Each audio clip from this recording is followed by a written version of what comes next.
Eh bien bonjour, je suis Frédéric Bourran et dans cette vidéo on va voir la structure conditionnelle complexe qui s'oppose donc à la structure conditionnelle simple où je précisais pas tous les cas. En fait. Alors on me repart en fait de la vidéo précédente.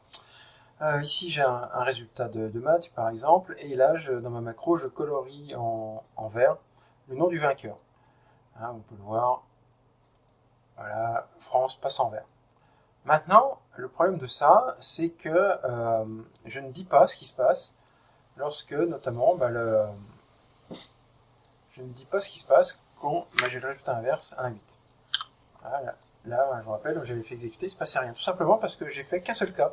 J'ai dit simplement est-ce que le premier score est supérieur au deuxième, mais j'ai pas dit ce qu'il fallait faire si le deuxième était supérieur au premier.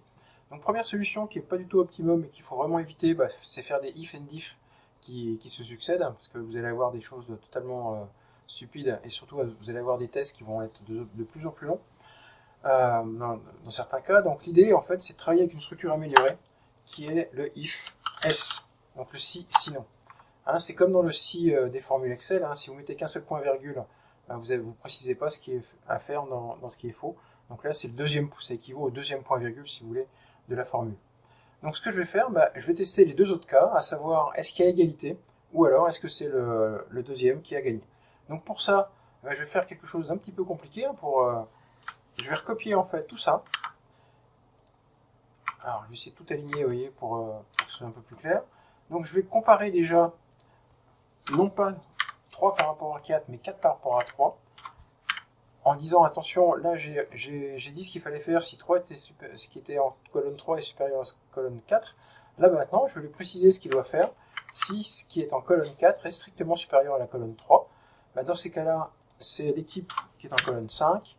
Donc il va falloir que je change la couleur. Donc là, je vais la passer en rouge, hein, ça c'est le 3. Et dans le dernier cas, c'est quoi ce qui est là. Alors j'aurais pu très bien m'arrêter à ça. Hein, d'accord. Mais dans ces cas-là, je ne précise pas ce qu'on fait s'il y a égalité. Donc ce que je vais faire dans le dernier cas, je vais lui dire s'il y a égalité, dans ces cas-là, je vais colorier les deux en bleu.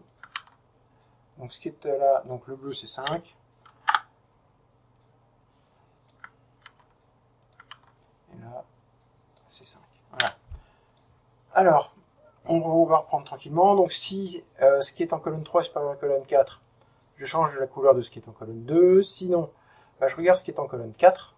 Si ce qui est en colonne 4 est supérieur à la colonne 3, sinon, il y a égalité. Donc voilà, vous voyez qu'on peut faire des choses comme ça très complexes avec des if-else imbriqués. La difficulté pour vous, ce sera de ne pas oublier les end-if, de bien annonter. Donc si je le fais exécuter maintenant, oui, exécuter, merci, voilà. Donc ici, on est dans ce cas-là. Donc les Américains ont gagné. Si je remets un 8 là, et que je refais exécuter, vous voyez que les deux passent en bleu. Et dernier cas, donc si je remets tout en noir et que là je remets un 1, voilà, et que je refais exécuter, vous voyez que la France passe en vert. Voilà, donc avec le if else, en général on travaille toujours avec des if else, on va pouvoir faire des cas très compliqués. Alors vous pouvez avoir ce bloc là ou pas, hein. S'il y a deux cas possibles, là c'est pas la peine. Là il y en avait 3, donc il y a un bloc là, un bloc là et un bloc là. Voilà, c'est pas très compliqué, hein. Si vous avez compris comment fonctionnait le si de la formule Excel, c'est exactement pareil. Voilà, je vous remercie, je vous laisse vous abonner à ma chaîne et on se retrouve dans une prochaine vidéo.